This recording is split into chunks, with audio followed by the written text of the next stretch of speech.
I am Locutus of Borg.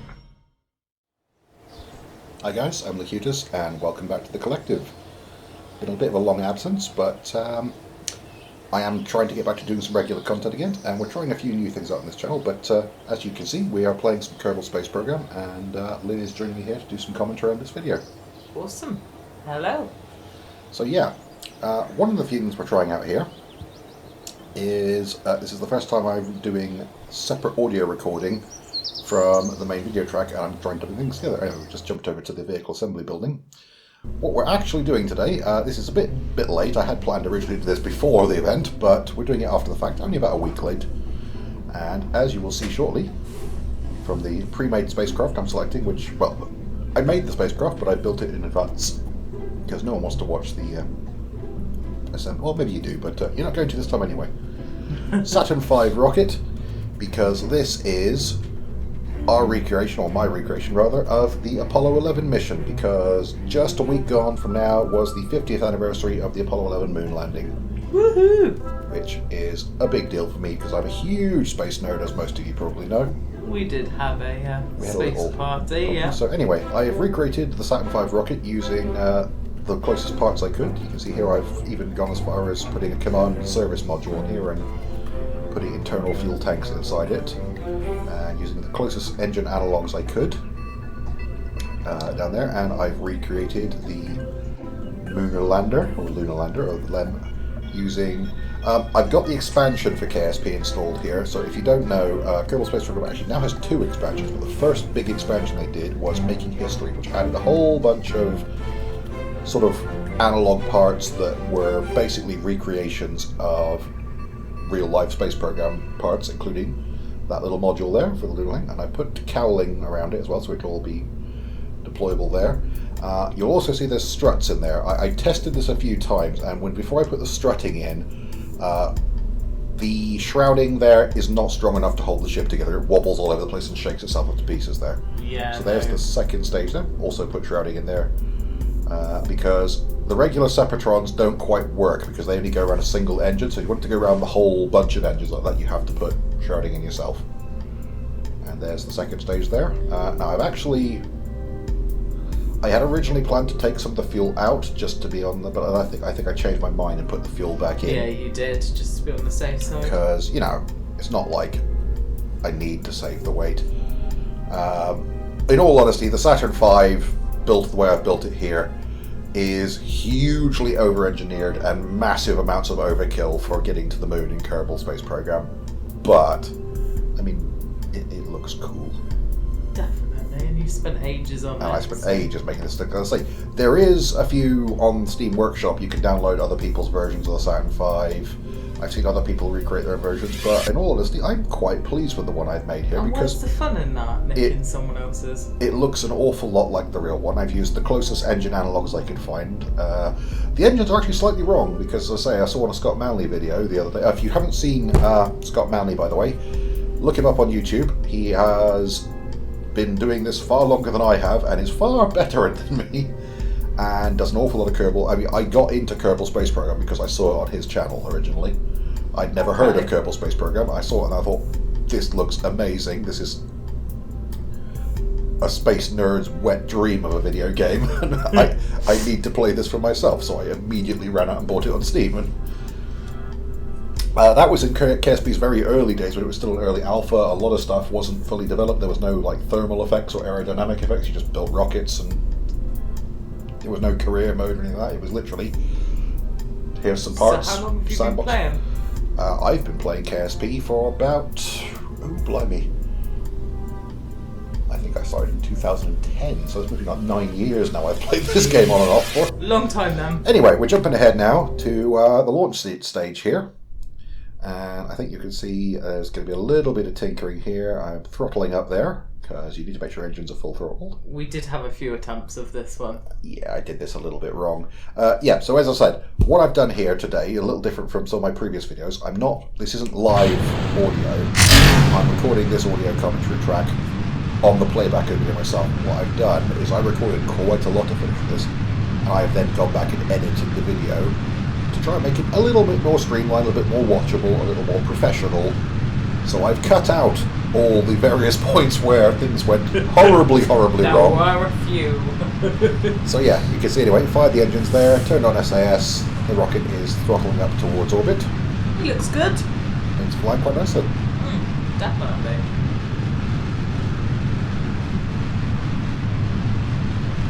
Just see a little bit of wobble there, but it's not too It bad. wobbles a little bit, but with the strutting in there, it doesn't shake itself to pieces. No, on the practice, it was proper shaking to the point that it was just falling apart in the sky. So yeah, headed up there.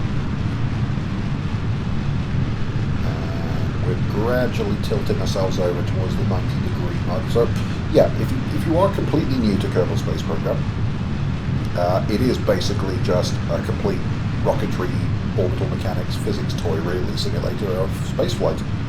And it's incredibly realistic in terms of spaceflight mechanics and how the physics works. Don't let the cartoony graphics fool you. It's a hardcore space game. It is very serious about what it does, and it is serious to the point where I've seen other people review it and they've had like rocket engineers come on and say, yeah, basically this would work in real life. You designed it well enough in this. I mean, it's a much smaller scale gravity. You have to scale things up, and I'm not saying it is the same as building a real rocket. It's much simplified, but the basic principles are still there, and it is great fun. The details they put into it as well. It's really good. We are now over 10,000 meters up, so that is just you're clear of the lower atmosphere there. So the atmospheric drag starts to clear away, and the rocket you can see is now accelerating rather faster. We're about to run out of fuel on stage 1, though, so. Say, as you're going into orbit this way, you want to be tipping over slightly. And there we go, we have separation. And want to be tipping over slightly towards about 45-degree angle as you reach that.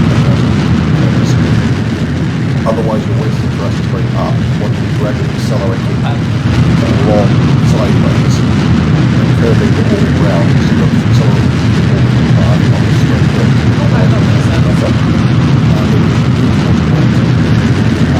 That is the direction for the spins. Planet to actually already have to go ahead and start. Or moving that way slightly because it's going to planet. So if we're trying to accelerate the direction of that against that, that's why in real life, NASA and Russia and China and everyone all launch their rockets from as close to the equator as possible and walk in the direction they're actually going, because that is the point.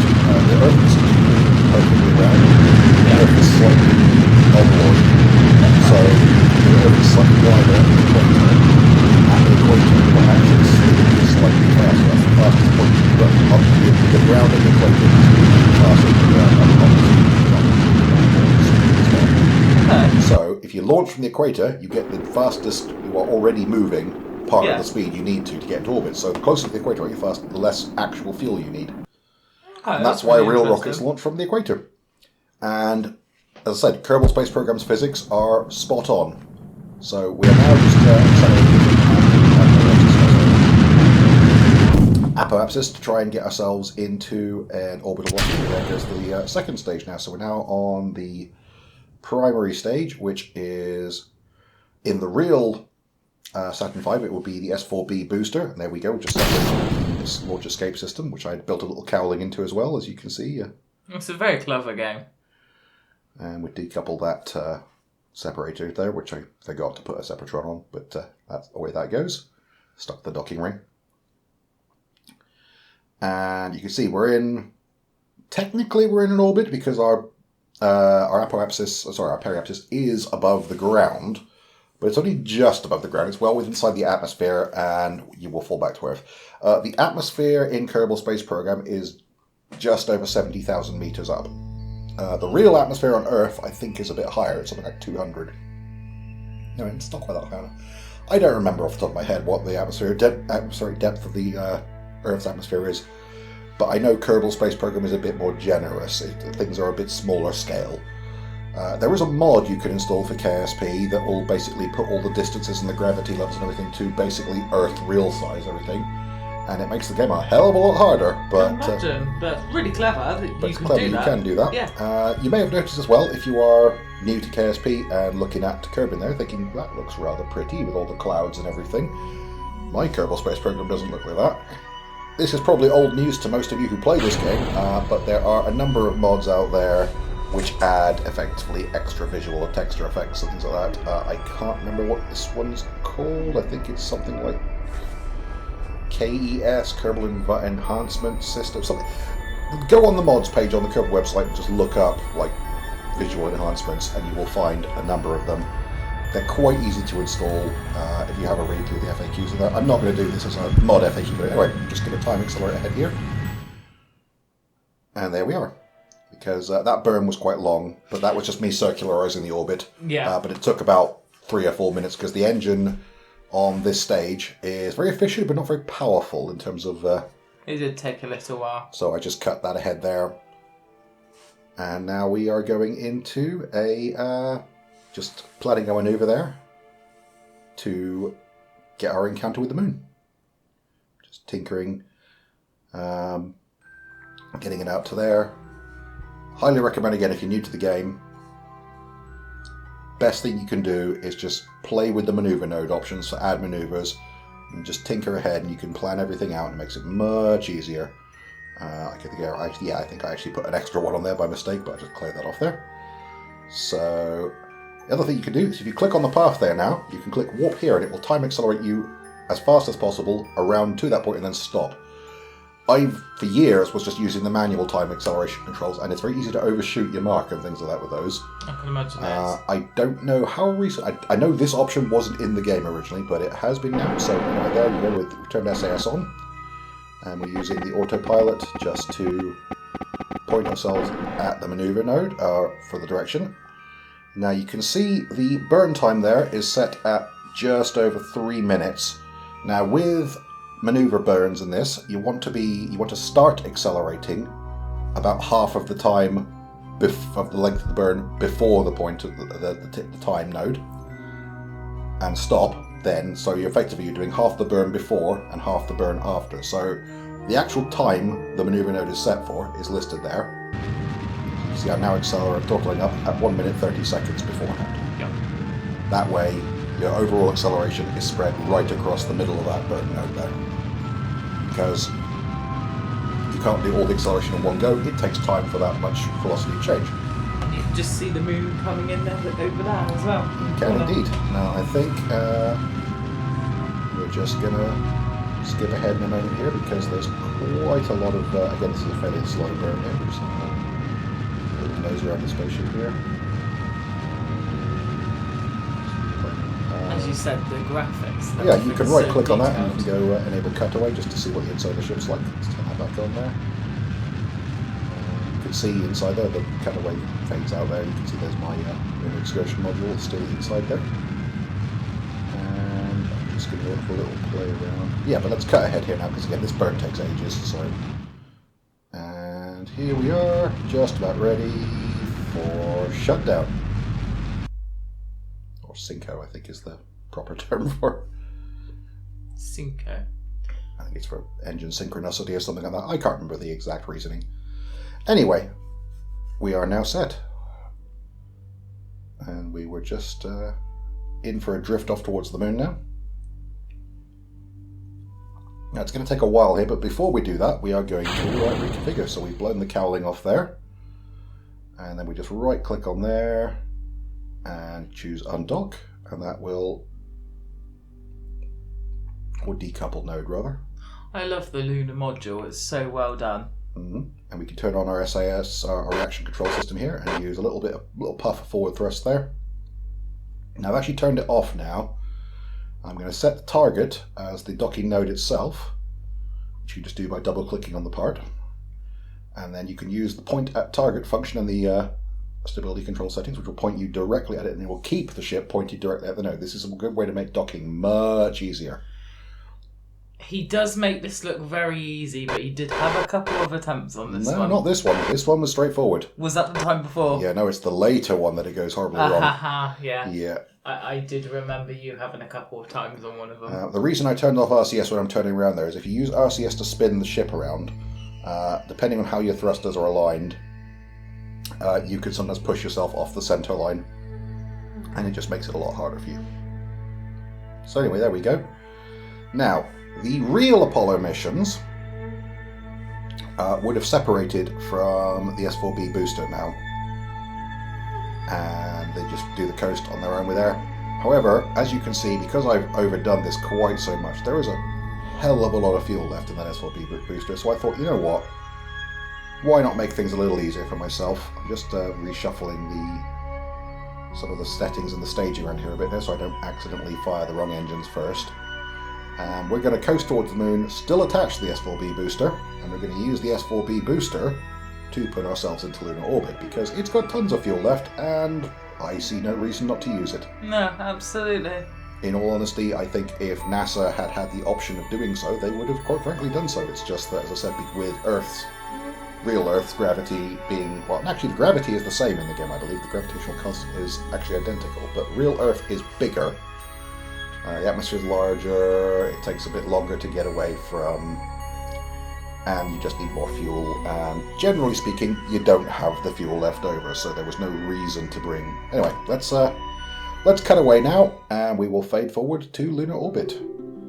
Now, this one I did re-edit slightly, because this is actually the second attempt I made at going to lunar orbit. The first time, it's not anything I did massively wrong, it's that I hadn't realised I still had the control node. The control point of the ship is set to the capsule. Oh, yeah. Now, the capsule is pointing backwards. Now, that means if I use the SAS controls to point myself retrograde, the main engine on the booster, you can see, is pointed the opposite direction. So if I align the ship retrograde, I'm actually pointing the main engine prograde. So when I was thrusting to decelerate into orbit, I was actually pushing myself further and further into escape velocity, and I didn't realise this for ages until I suddenly went, hang on, I'm doing like 900 meters per second here. That should be... And it's going up. Why is my speed going up? I should be decelerating. I should be in orbit by now, but I didn't, so I didn't realise that.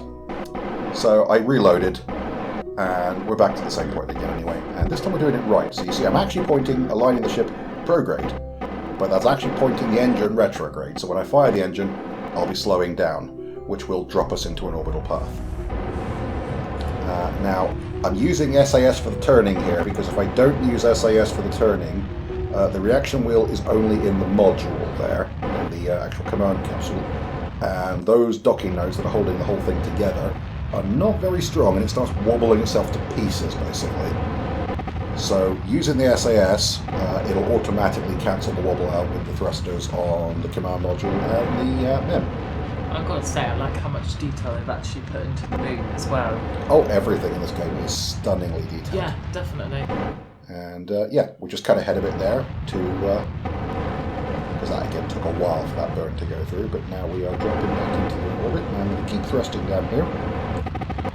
And we're going to bring our periapsis all the way down to, I think I dropped it to about 10 kilometers. No, not 10 kilometers, it must be 100 kilometers. 10 kilometers is way too close. So what are you talking about? Yeah, 100 is... I mean, I could have dropped it to 10 in all honesty. It might have...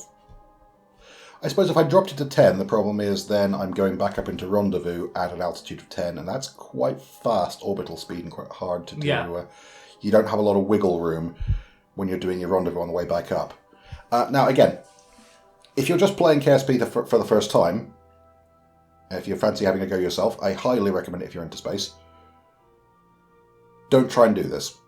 I'm seriously... Yeah. If you try and do orbital rendezvous and things like that are some of the harder things to do in the game, in all honesty. And whilst it is, I'm doing this old Apollo style for the sake of the anniversary celebrations, You don't actually need to do Lunar Orbit Rendezvous and all this whole things with separate landers and stuff in KSP because, again, the gravity and the sizes of everything and the distances are a little bit lower than real life. You can easily just get away with building essentially a single stage vehicle that goes straight from Kerbin. You still need separating stages on the rocket because it just won't work otherwise. I mean, well, no, actually, you can, in KSP, with enough bits, design a ship that is entirely capable of launching completely from Kerbin, landing on the moon, coming back without any staging at all. But it's harder. You don't, however, need all the separate stages. You don't need a separate lander and a separate command module. You can just build a ship that will get into orbit Kerbin, go to the moon, land on the moon, and then just take straight off again and come straight back to Kerbin. Which, to be fair, is how you normally do that. It's a lot simpler. It makes a lot more sense in the Kerbal system to do it that way. In the real world, Lunar Orbit Rendezvous is absolutely the more sensible way of doing it. It saves a ton of fuel and it makes everything a lot more efficient, but you don't need it because Kerbin is much more forgiving than reality. But it's a very interesting game, you know. I'm not as into space as Simon, but it is really interesting to watch it, and you do learn quite a lot. But as I say, you can do it this way, though. So, you know, we are just turning ourselves, well, we're actually turning prograde in order to essentially bring the... Actually, we're not quite right there. We're not perfectly aligned there, I don't think. Because what I'm trying to do at this point, I think, is... I've circularized, but I'm not quite circularized, so I want to actually accelerate back up into... Yeah, now I remember now what happened here. I changed my mind at this point. I thought, you know what, actually, I don't want that S4B booster floating around, potentially as a collision risk, or... I remember, yeah. So I actually turned myself around then again. Back prograde, which is effectively retrograde for the ship. And then I slowed myself down a little bit further using the Saturn IV-B engines here. Just waiting for the SAS to stabilise my wobble there because I'm just checking my monitor panel. It's actually, I've still got a fair amount left, so. And turn it off, I think. And we'll slow down a little bit more. We just want the periapsis to drop down to 0, which means the ship will crash into the surface of the moon. Now then what we do is we will, I'm just checking the staging there is fine, the staging is fine, it will fire that separator and bring the main engines of the command module online. So, I fired it, but I haven't actually separated, so there we go, we're separated now, and we'll just fire our RCS backwards a little bit to pull away, and that will mean that S4B booster will plummet down to the ground, crash, and it will be disposed of then. And now we're just going to fire our RCS a little bit to pop us just offline with it, just sideways so we're not flushed into it, because we're now going to accelerate back up so that what we've got left here, namely the CSM and the LEM, are in orbit. Okay. And once we're orbiting at about 100k, then we will make preparations for landing. Now, because this is a special Apollo 11 anniversary, I decided we're not just going to land anywhere on the moon. Oh no, that would be far too We are easy. going to land as close to the actual position, or the actual coordinates, that the Apollo 11 mission landed at. Now, in KSP, this is quite conveniently able to find, because what they have done, which I think is a beautiful touch, is there is, at the exact coordinates where the real Apollo 11 landed. Now, I know the Kerbal moon isn't an exact copy of the real moon in terms of geography and craters and all that lot, but the same longitude and latitudinal coordinates, there is a little obelisk on there with a little monument to Neil Armstrong, which they put in on his death in 2012. I can't remember if there might have a video on my channel from years ago. I might have done this before. I can't remember, to be honest, but it's a really nice. We're going to try and touch down there. Now, you can go online and look up the exact coordinates if you are really that bothered. However, I will show you in a minute on here. if you know what the moon in Kerbin looks like, there are a few little landmarks you can look out for. That's really you can cool. find it. So anyway, we're in orbit there, and we're just getting ready to slow down there. I'm just slowing down a little bit to make sure our orbit is nice and as close to circular as I can make it at about 100k. It's not vital this point, but if you are going to do this kind of lunar orbit rendezvous thing, well, lunar orbit rendezvous, I guess, for Kerbal, you want to have your command module left in a nice, straightforward circular orbit because it makes rendezvous so much easier on the way back up. You also want to be going... so yeah, anyway, here we are. This big crater here, you see that little sort of 3 little craters that look a bit like a snowman at the bottom of it? You want to find that big crater and that little snowman there. And then the 2 craters next to it are the... where I was pointing with the mouse just then, are where the... well, spoiler alert, they're where I thought the thing was, the Neil Armstrong Memorial. It's not actually those 2 craters. There's actually a line that is between those 2 craters. There's actually another crater over from those. It's pretty it's close. The next 2 over. So, nonetheless, at this point, I'm just changing over here. If you alt-click on 2 sections, you can transfer fuel and things between them if there's crossfeed enabled, which there is. So I'm just actually dumping all the monoprop from the command module into the Lunar Excursion module to make sure the Lunar Excursion module has as much monopropellant as possible. The reason that's quite important is the Lunar Excursion module in KSP does not have a reaction wheel, so it has no way of changing its orientation without using RCS thrusters. Okay. So if I don't have any monoprop in it, I can't maneuver the thing while the engine's not running, and that is bad. Yeah. Now you can rectify that if you put a reaction wheel module on it, but unfortunately it didn't occur to me when I was building the ship, otherwise I would have done so, frankly, because it would have made a lot of things later on much easier. You done it.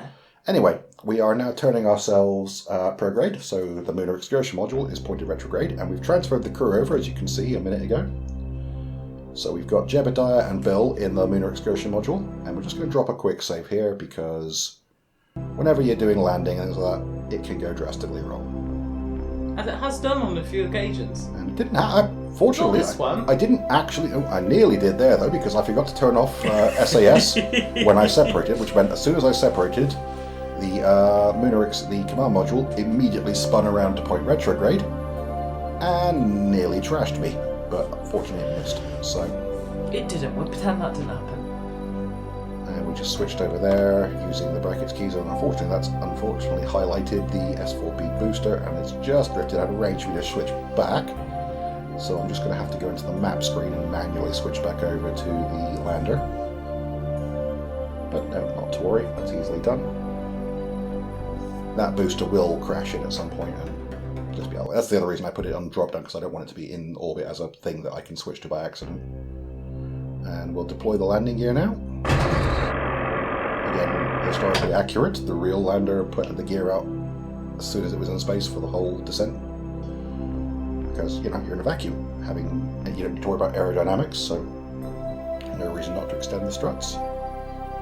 And we are then going to plan our maneuver nodes for the descent, because I wanted to make sure, as I said, we're not just trying to land. I want to land specifically.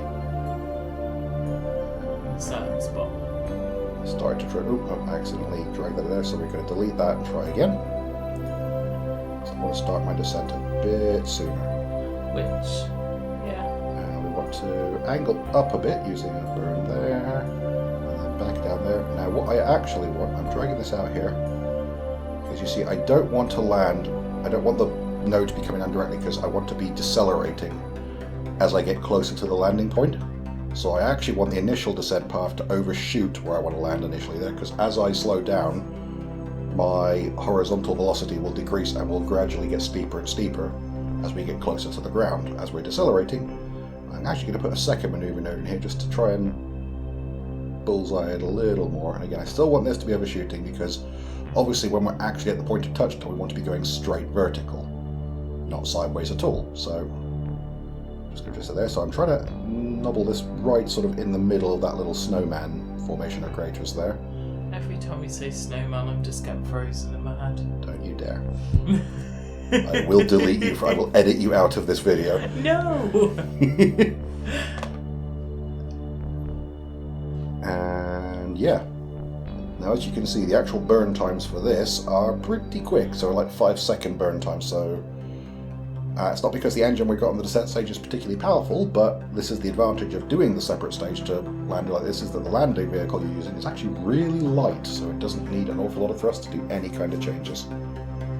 So we're just going to skip over there a little bit.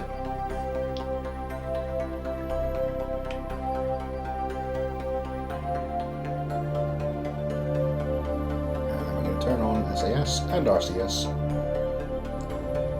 And point to maneuver node.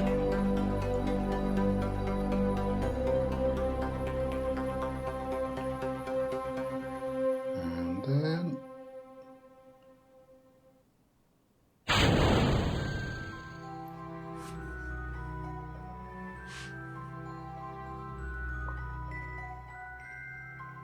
we are going to burn the engines. But only for a few seconds because shutdown. There we are. It's close enough. I overshot very slightly, but not by much. And as you can see, we're now on course for our first part of the maneuver. And then, if we fire, do the second burn now, which is it's a 19-second burn at that point. It says. Okay.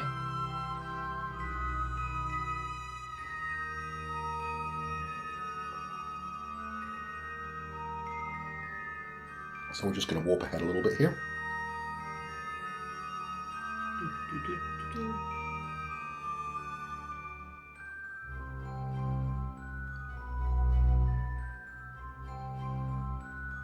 And so yeah, as per before, with it being a 19-second burn, we want to start firing the engines about 10 seconds, 9 seconds ahead. So I'm just pointing at the maneuver. 9, 8, 7, 6, 4, 3, 2, 1. Boom! Full power. Burn. Just count the seconds down there. And you can count the seconds down. You can also watch the little maneuver on the right there, which shows the delta V change on that as the little column ticks down. And you shut down right as it stops. Boom! Kerbals are always happy with They look flying around. very, very happy. Kerbals like nothing better than to fly around. As you can see, I've actually overcooked it slightly there. I've actually, because I say I was aiming between those two craters, and I want to come down at this point, so I actually want the flight path to be overshooting very slightly. So what we actually want is radial out, but I took a minute to figure that out here. So I'm going to point at radial out. If you thrust radial out, you're actually shifting the entire orbit slightly outwards from where it is.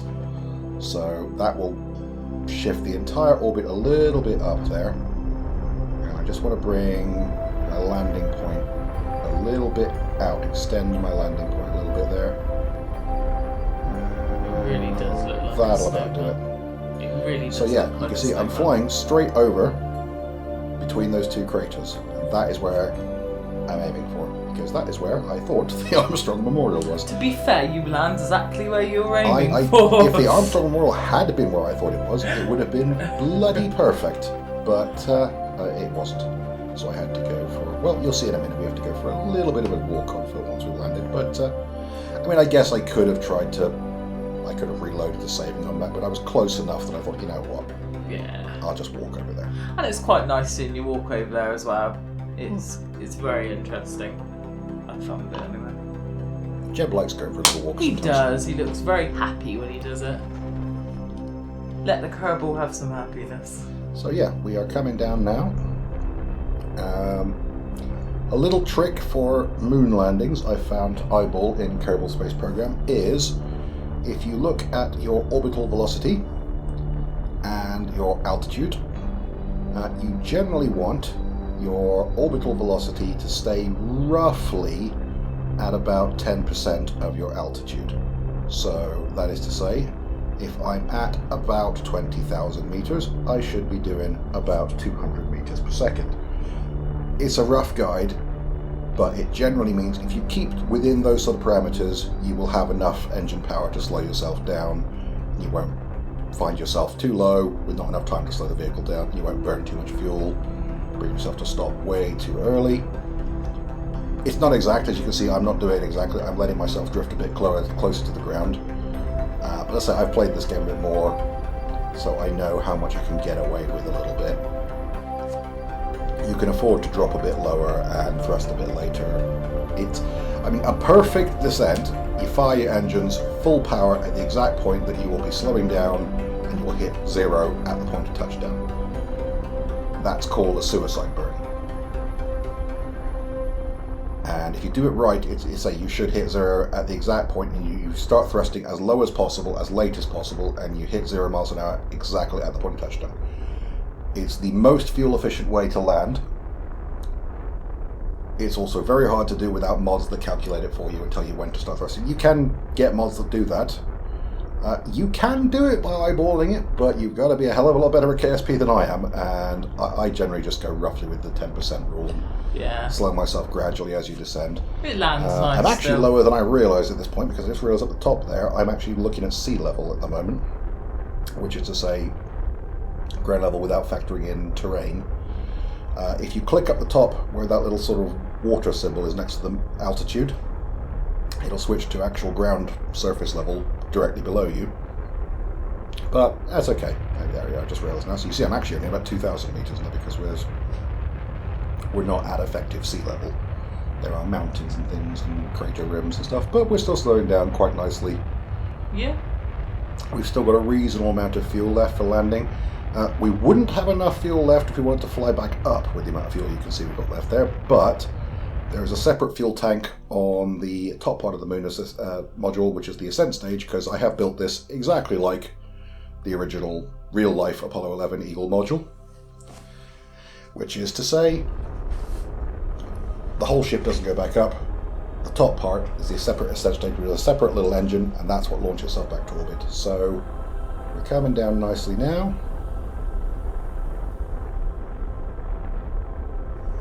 We're at 300 meters. Nearly there. Jim's looking quite excited at this. At 10 meters per second, just slowing down nicely, just at 100 meters up.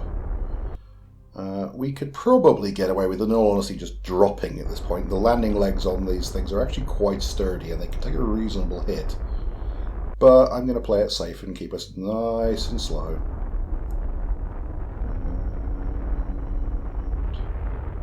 We are a little bounce there, so it wasn't quite perfect. And Houston, the Not Eagle quite. has landed. We're not. Let's cut the main engines. Tranquility base. The Eagle has landed. Woo! Or the Kerbal has landed. And we'll switch off SAS just to make sure we're not using any unnecessary energy. The lights are still on, but the actual internal lights in KSP do not cost electricity. It's a useful thing to know. They're just cosmetic. Okay. And we'll extend a little ladder there. Who's getting out first? And Jeb is getting out first. Jeb is the commander. Fair enough. So Jeb gets to be the first Kerbal on the moon. That's one small step for Kerbal, one giant leap for Kerbal Kine. I was going to say that. He's going to turn his lights on, and then Bill's going to get out. Or Buzz. Yeah.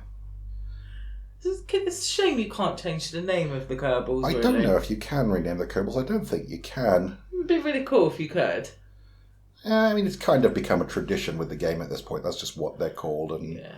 everyone's got their own little stories about how crazy Jebediah is and how terrible a pilot he is and so on. And we're going to plant the flag. And I imported and set up my own little flag for this one because we are doing an Apollo 11 tribute here, so I did create the American flag in the game. And there we go, we'll name it. And we're just going to call it One Small Step for Man, One Giant Leap for Kerbal Kind. Very original. Interesting story I heard about the other day. Neil Armstrong always claimed that he made that up on the surface of the moon. He didn't have it planned. I heard an interview a while ago with his brother, and apparently they were having a family get-together like a week or two beforehand, and Neil handed him a bit of paper saying, what do you think of this, for what he's going to say on the moon? And it was the famous words, but it was one small step for a man, which is where that myth has come from, because a lot of people said that's what Neil was actually saying, but he got cut off by radio. But if you listen to the audio, he doesn't. He does clearly say one small step for man, but on the original note that he gave to his brother, apparently it did say one small step for a man. So yeah, anyway, you've just seen we are heading over to where the actual monument is on the other one there. Because we realised we'd gone wrong. I like the way he bumbles about. I guess technically you could say Neil wasn't entirely lying when he said he made it up on the moon, assuming his brother's telling the truth. Yeah. Because he did change his mind and say one small step for man rather than one small step for a man. So maybe that's what he always meant, that he didn't decide definitively until he was there. Who knows? Honestly, who cares? He still was the first person on the moon. Still made it to the moon. And, made history. And we're going to jump up here and use Jeb's RCS pack because, frankly, it's a little far to go on. It's not that far, but walking at Kerbal pace takes a while. And we've got 5 units of EVA propellant, which at the rate it's dropping, I think should be enough to get us there and back. I want a jetpack. You can't have one. Anyway, we're going to drift over here. So it's actually, I was nearly right. It's one more crater over. Yeah, I think you've done really well, actually. I just landed on the wrong side of the crater. I quite like the fact that you landed on the wrong side. But yeah, anyone watching this video, you should see where this is now. So if you want to go visit it for yourself, you know where you've got to go. The right side of the crater, though. Yeah. I mean, you don't have to land exactly on it anyway. As long as you know roughly where it is, you can get there on foot, or you can, take a rover up and drive over there. But that's cool. That's a whole other extra bit of complexity, which I didn't bother with. I mean, it can be done, but they didn't have a rover on Apollo 11, exactly. So that's. And that is the monument there. There's the monument down there. It's got. It looks tiny from up here, but it's actually effectively, well, I say life-size, but Kerbal-sized. So the lander on there is a replica of the Eagle as a statue, so it's made of stone, obviously. And it's got a little American flag, and then I sort of crashed a bit. But Kerbals are quite tough. That. And there's a plaque there which has got Neil Armstrong, 1930 to 2012, which is now 5... Actually, no, it's 7 years ago Neil Armstrong died now. Wow. I think that's a really nice touch to the game as well. It is a nice touch, but so unfortunately where we're here it's in shadow because the sun is on the other side, but we can still light it up with our lights as we come up here. Yeah, it's still pretty cool. And we'll spin around here. And I figured this was a good little place to grab a screenshot and probably the thumbnail of this video if you're watching this now, so...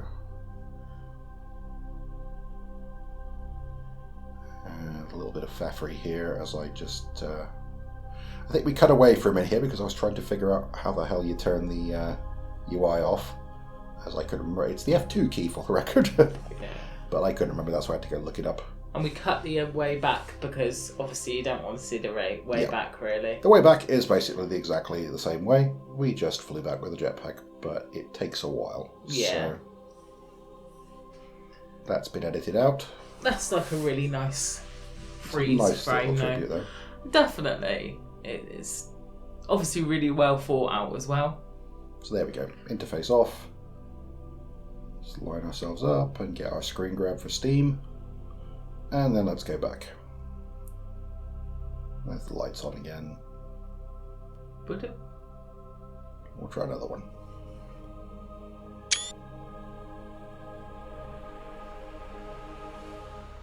So yeah, Neil Armstrong, legend, R.I.P. and all that. And yeah, no, it was a really sad day when Neil died because he was one of my personal heroes. So, anyway, we're going to cut this forward though, as we come back to the ship here.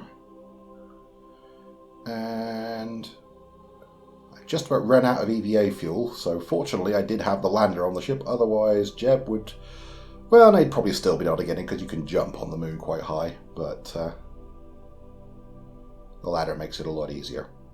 And we'll just get back in, and then Bill can get back in as well.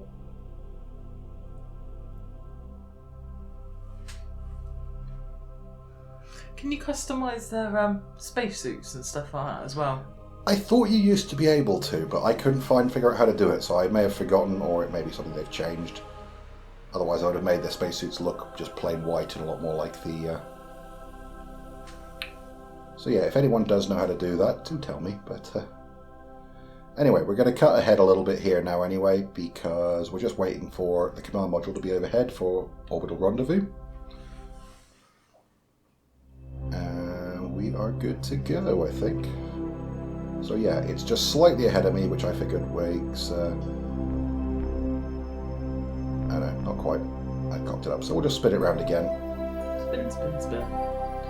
Because yeah, you want it not directly overhead, but just slightly short is the ideal place to launch to rendezvous with moon orbit speed. Because you are gradually accelerating. By the time you get up to altitude, it will have caught up to you, and you'll get a relatively close encounter then. I don't think I did it quite perfectly, but some stage you see. So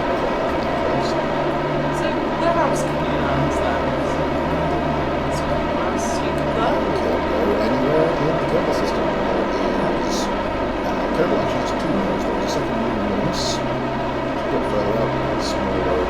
Minimus is really tiny, so you don't get those. It's actually, for your first attempt at landing on something in KSP, I would recommend you try to land on Minimus, because the gravity is so low, and so little fuel to land and take off from it. It's so forgiving.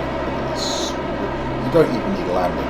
It's so weak, the gravity, that you can land there really easily, just landing on your engine. Or if you get to low altitude, you can just pull up with the ship. So the ship, I mean, I've had a number of ships I've landed on that just fallen over, and they're fine because the gravity is so low. Is that where you were falling over the other day? Yes. Okay. Minimus is a double. Minimus is actually easier. It's a little harder to get to because it's further out. It's not quite on the same plane. The orbit, it doesn't orbit equatorially to Kerbin, but it's not hard to reach. And there we go. We're just tinkering with maneuver as they're trying to get a roughly close encounter there. It's not quite right. Let's drag that back a little bit. There we go. That's pretty close. Now you can do this step by step and faff around until you get a really close encounter.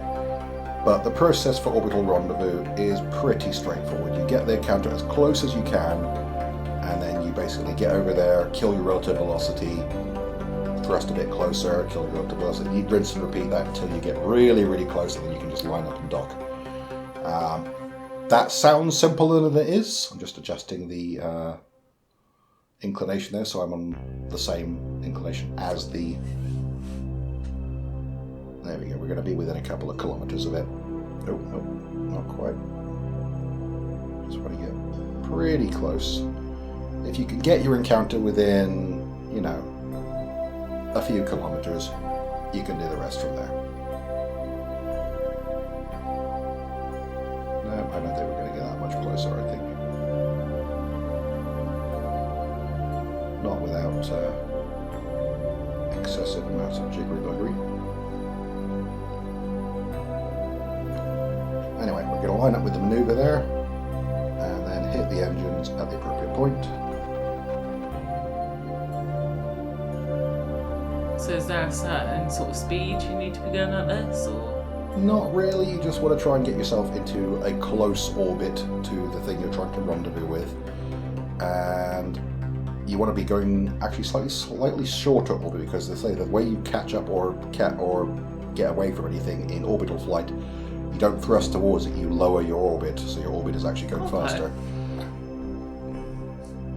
And then you just get as close as you can, and then... So we were saying about landing on other things. Is the Kerbal system has also got, there is I can't remember the name of all the planets, but there is essentially the equivalent of Mercury, Venus and Mars, all of which you can land on, and they're all mostly equivalent. I mean, the Mercury one is pretty straightforward if you can get that close, but you've got to be a little careful because you're getting very close to the sun then. Okay, yeah, sure. The Venus one is fairly tricky because of a very thick atmosphere, so it's actually quite hard to land. Well, landing is actually easy. You just drop parachutes. The atmosphere is so thick, the parachutes will stop you really quickly. Taking back off is very tricky because there's a lot of air resistance. And obviously you need to have a reasonable amount of thermal shielding because it's quite hot and thus it's quite easy for the ship to overheat.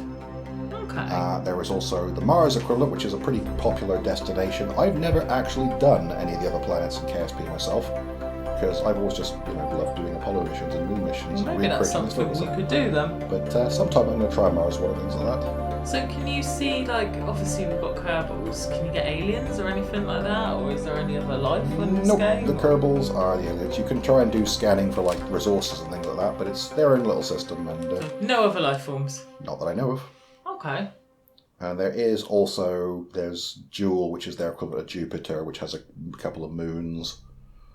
And I think there's like a little Pluto analog. There is also a crap load of like asteroids and things that you can do landings and deflection missions for and things like that. There's a ton of stuff. The KSP is a wonderful, wonderful space game.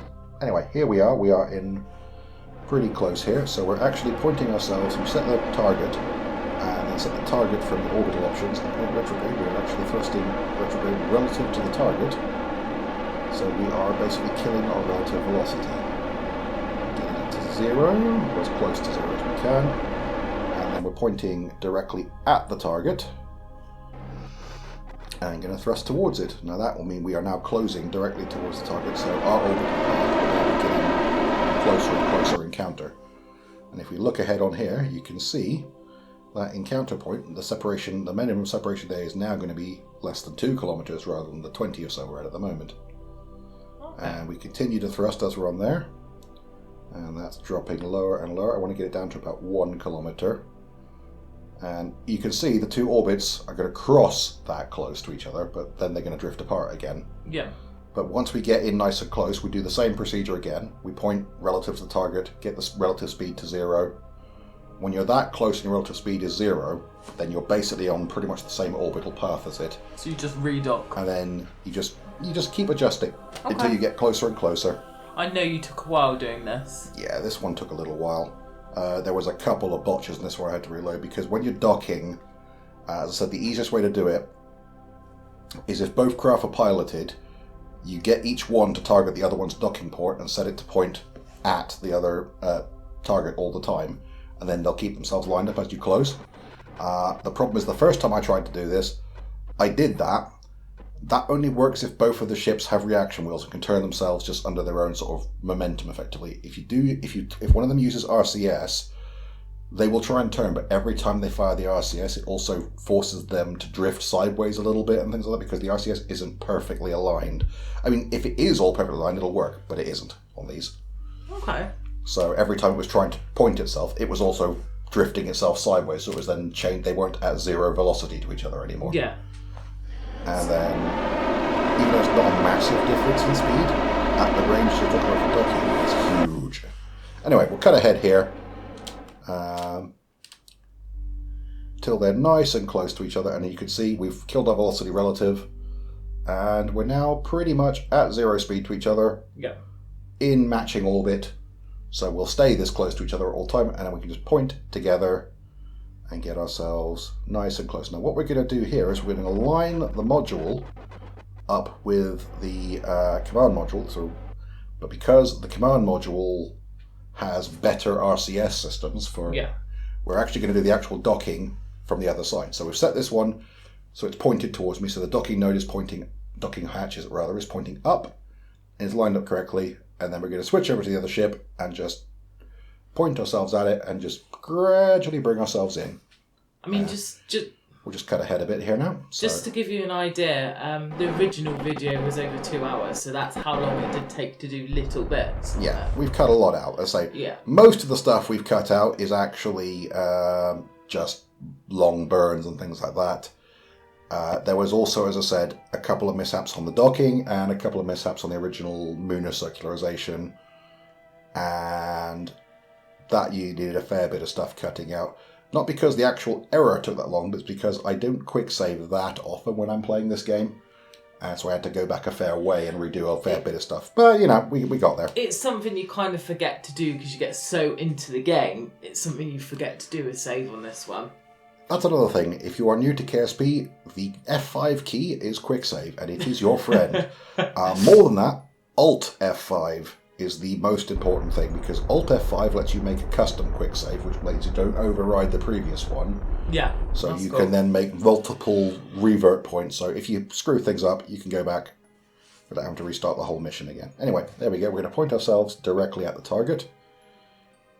And then we're not going to use the RCS here. I think I just fire them. Oh, no, I did use the RCS. Because I we're quite close now. I remember you debating what you were going to do with this one. Yeah, we did the initial closing maneuver with the main engine because it's a little more... The main engine is straight up the middle. It is guaranteed to thrust me directly forwards. But the actual docking step here, just trying to get targeting the actual hatch rather than the middle of the ship. And then we'll point at the target again in a second. I just want to be nice and slow. Docking hatches in KSP are sort of magnetic, so you don't have to get it absolutely perfect to the millimeter. If you get them basically close lined up, the ships will like pull themselves together. But you have to get pretty close, but you don't have to actually literally fly the ship into the other one. As soon as they get within, you know, a couple of feet, they will clamp together. I don't actually know if real spaceships use magnetic hatches like that. I have a feeling they don't, because that could cause all kinds of problems, potentially. I imagine it would. But it just makes life a little easier here. I mean, they might do. It might make your docking procedure a little simpler if you had not too strong magnetism on there, or if you had electromagnets, you could turn on and off. As you can see, all the Kerbals are back together now. So we're just transferring them back over to the command and service module. Happy, happy, happy. And I then did a bit of a fuel transfer step. So if you do, again, the same as before, if you alt-click on the two tanks, or which in this case is effectively the command modules, just to make sure you've got all the fuel transferred over from one to the other. Because obviously we're going to ditch the excursion module now we've finished the landing process here. This we're not going to yet. In the real Apollo missions, they left the lunar modules in lunar orbit. They just detached them. Most of them have degraded and crashed into the moon over time. Okay. I think the Apollo 10 module is actually still in lunar orbit at the moment. Because I saw, again, there was a video on Scott Manley's channel about that the other way. Because the Apollo 10 one, I think, they didn't quite have the historical significance on the naming protocols, so then they let the astronauts name the ships themselves. Hence, they weren't called like Eagle and Aquarius and things like that. In the Apollo 10 mission, the lunar module was called Snoopy, and the command module was called Charlie Brown. I love it. But ironically, of all the historical, at which point after they said, nope, no more naming stuff for you guys. We're naming them all, or you can name them. You have to name them like appropriately names with a bit more gravitas, like Eagle or Aquarius and they did, but all those other historically significant ones have all crashed or burnt up or whatever. The only one still out there, floating around in space, is Snoopy. And yeah, we're just going to do that fuel transfer I was talking on here. We've done a little bit of thrust here, so we've put ourselves on an escape trajectory from the moon back into just Kerbal orbit. And we're descending towards Kerbin now. Another random fact for you, something what I found out the other day, Take the rest of the monopod. is when it actually landed on the moon and come back up, they actually knocked over the flag. I did not know that until you told me. Mm-hmm. Yep, that's because in the original Apollo 11 mission, the flag they planted, everyone's seen the footage. The flag is, you can see here just before I came back to that, we're dropping the periapsis down, just slowing ourselves down, and we want it to, I put it actually on a collision course with Kerbin there, because we're now going to separate the lunar excursion module and leave that to crash.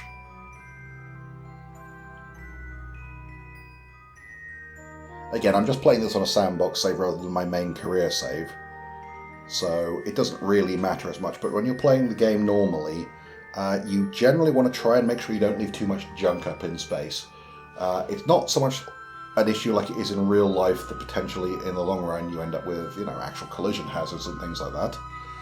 It's more that the more stuff you leave flying around in KSP, whenever you launch future missions, it's still up there, and the computer has to track it and model physics for it. So gradually the game will start to slow down because you've got too much stuff that's trying to process. That's really interesting that it does still keep it up there, though. That's really clever. You want to try and make sure, when you're doing this kind of missions, that all the spent stage and things like that are basically going to crash back to ground or burn up or whatever. Make sure they all smash up. It's not that hard. And we're just getting ourselves clear of it there. I think I knocked it slightly, but it doesn't really matter. What I was trying to figure out here is, I have a feeling from memory, when I did this, for some reason, I think it was a bug actually in the game. I don't think I damaged them or anything, or I was out of thrust, but I was going to document to try it out. You can see me pressing the controls there as it's shifting, but our lateral thrusters, not lateral, our forward aft RCS thrusters just aren't working. There is a word for that, I can't think what it is. Never mind, doesn't matter.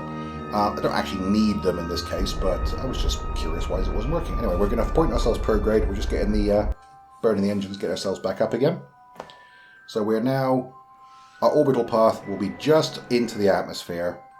So worst case scenario, if I run out of fuel, it will eventually slow down and fall back to Kerbal.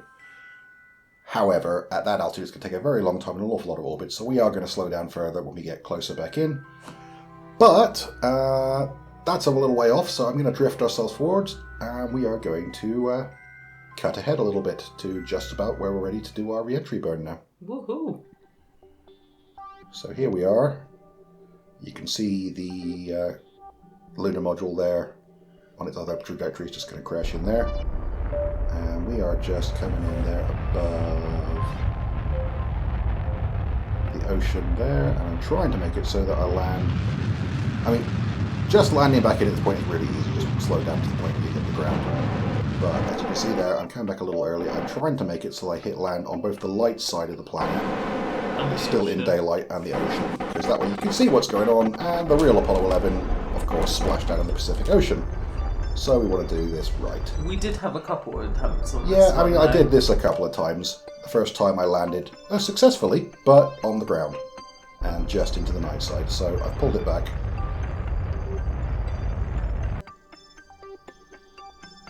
And here we go.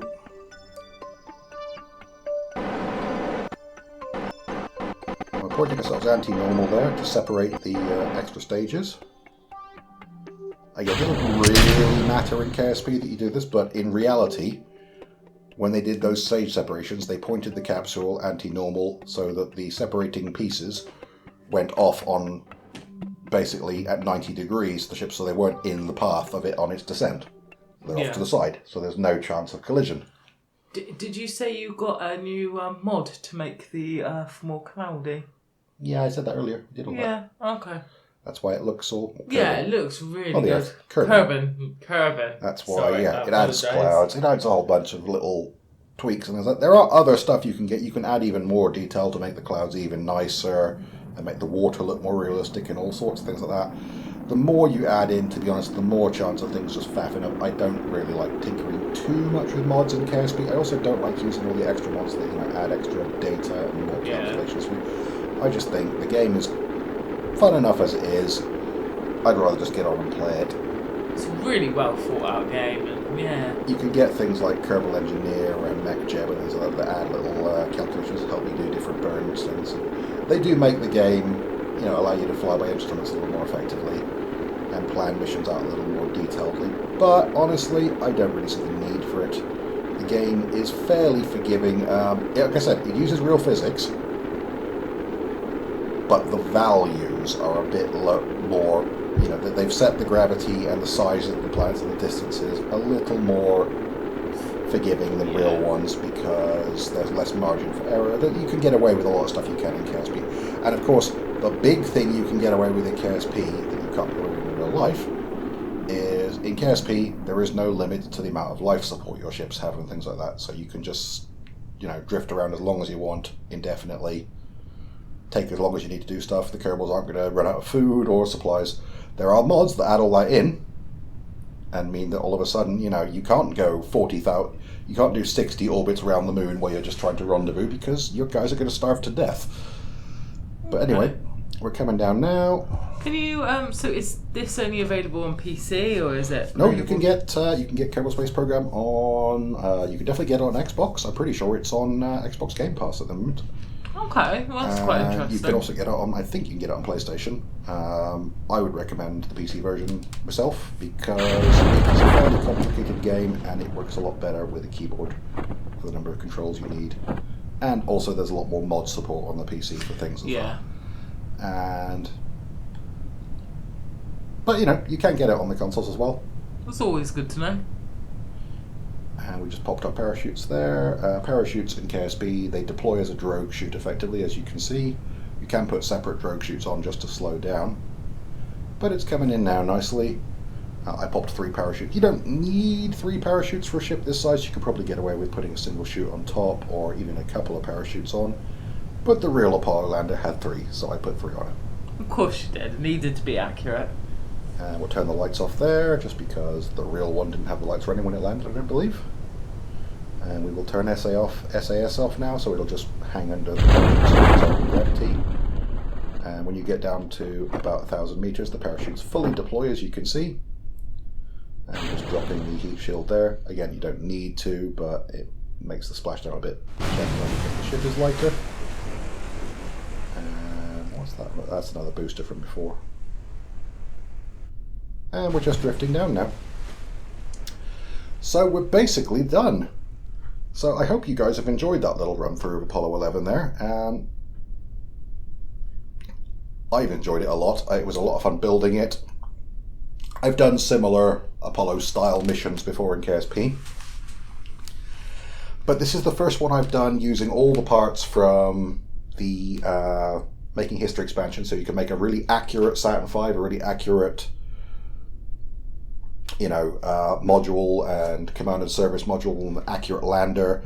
I've made it as close as I could to the real one. And I think it all went pretty well. You know, like I said, there were a few restarts here and there that I've cut out conveniently, but so it probably looks a lot more professional than it actually was. In fact, there was a fair bit of use of the old quick save function. And a fair bit of swearing when it went wrong. Yeah, well. But no, I think it was a really good, successful mission. But we've got through most of it pretty well. Jeb certainly seems... Jeb looks a little nervous here, actually. But he doesn't like this whole falling through the thing under parachutes and stuff. In space, that's why. I think it's just that Jeb doesn't like not having a rocket engine attached to him in any way. He doesn't like this whole not having a big plume of fire below him. Jeb's much happier when there's a massive booster firing him around at 5 times the speed of sound than he is just drifting down. And yeah, we're just having a look around here. How close are we to the moon and everything? I'm just drifting down there. Gonna land shortly. You can see that is really good as well. You can even see the shadow as it's coming down. Oh yeah, towards the water. KSP's a lovely little game. And we're down to 160 meters. We're drifting down a bit more. So yeah, as I said, a number of things I've done differently this time than I've done in my previous videos. I have recorded a separate audio stream from the video after the fact, and I'm editing them together with software. So, I mean, if you have any feedback on that as well, anyone watching this, please do comment. I'm curious to see what you think. This is also the first audio stream I've recorded since moving house, so I'm not in the same room anymore, and I think the room in here isn't actually quite as good acoustically because it's a mostly empty room with nice echoey walls and stuff, whereas my old room was full of garbage, basically, which was a pain in the ass to live with, but actually made it quite a good recording studio because it had all sorts of baffling. And we're going to get Jeb out and go for a little swim here anyway. Touchdown. So I've tried to, I've closed curtains and doors and tried to make this as acoustically favourable to audio mic, because As I said, I can record my headset mic, which is arguably better, but it's comfier when I can just sit in a chair without having to wear a headset with the desk mic on. And Lynn can talk as well now. Yeah, no, I was here for quite a few of the recordings, and obviously you couldn't hear me because of the... So you might consider that to be another bonus of using the headset mic. So... A cheeky get! But anyway... Oh. So for those of you who are curious, I've used Bandicam to capture the actual video footage. Normally, in the past I've just captured the audio stream along with that. But I'm trying a little differently now. I'm just literally capturing the game footage with Bandicam. And we'll cut ahead here just at the end here, because that's basically the end of the video. And then we're using Audacity for the audio stream. But anyway, this has been my Apollo 10 mission, Apollo 11 rather. I hope you have enjoyed it. And there will be more to come. If you want to see more KSP, let me know. Thank you for watching. Thank you for watching, and I'll catch you guys next time. Bye. Cheers.